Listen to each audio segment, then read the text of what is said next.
ഓണം വാരാഘോഷത്തിന്റെ ഭാഗമായി chief ministers ever rolling ട്രോഫിക്കായി നടക്കുന്ന കണ്ടശങ്കടവ് ജലോത്സവത്തിന് ചുണ്ടൻ വള്ളമടക്കം 34 വള്ളങ്ങൾ മത്സരിക്കുമെന്ന് സംഘാടക സമിതി ജനറൽ കൺവീനർ ബി.എൻ. സുർജിത്ത് വാർത്താസമ്മേളനത്തിൽ അറിയിച്ചു. ജില്ലാ പഞ്ചായത്തിന്റെയും ജില്ലാ ടൂറിസം പ്രൊമോഷൻ കൌൺസിലിന്റെയും നേതൃത്വത്തിൽ തദ്ദേശ സ്വയംഭരണ സ്ഥാപനങ്ങളുടെ സഹകരണത്തോടെ കണ്ടശങ്കടവ് ജലോത്സവം സെപ്റ്റംബർ 6-ന് കനോലി കനാലിലെ സൗഹൃദ തീരത്താണ് നടക്കുക.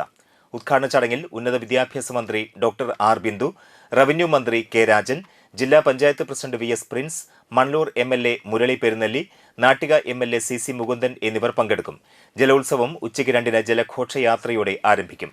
ചുണ്ടൻ വള്ളങ്ങളും ഇരുട്ടുകുത്തി എ ഗ്രേഡ്, ബി ഗ്രേഡ് വിഭാഗത്തിൽപ്പെട്ട വള്ളങ്ങളും പ്ലോട്ടുകളും നീന്തൽ മത്സരം എന്നിവയും ജലോത്സവത്തിന്റെ ഭാഗമായി നടത്തുന്നുണ്ട്.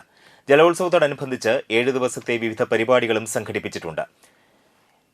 ഓഗസ്റ്റ് 31-ന് വടംവലി മത്സരവും സെപ്റ്റംബർ 1-ാം തീയതി രാവിലെ 10-ന് കുടുംബശ്രീ CDS ഗ്രൂപ്പുകളുടെ പൂക്കള മത്സരം, 2-ാം തീയതി കൈകൊട്ടിക്കളി, 3-ന് വൈകിട്ട് 6 മണിക്ക് ഗാനമേള, 4-ന് കൂർക്കഞ്ചേരി ദൈവമക്കൾ ടീം അവതരിപ്പിക്കുന്ന നാടൻ കലാരൂപങ്ങൾ ഉൾപ്പെടുത്തിക്കൊണ്ടുള്ള നാടൻപാട്ട്, 5-ന് സാംസ്കാരിക സമ്മേളനം, ഗാനമേള എന്നിവയും നടക്കുമെന്ന് treasurer Thalikulam block panchayat president K C. Prasad, Anthikad block panchayat president K K. Sasidharan, vice president Sindhu Sivadas, programme committee chairman K V. Vinodan, Simi Pradeep, Latha Mohanan എന്നിവർ വാർത്താസമ്മേളനത്തിൽ അറിയിച്ചു.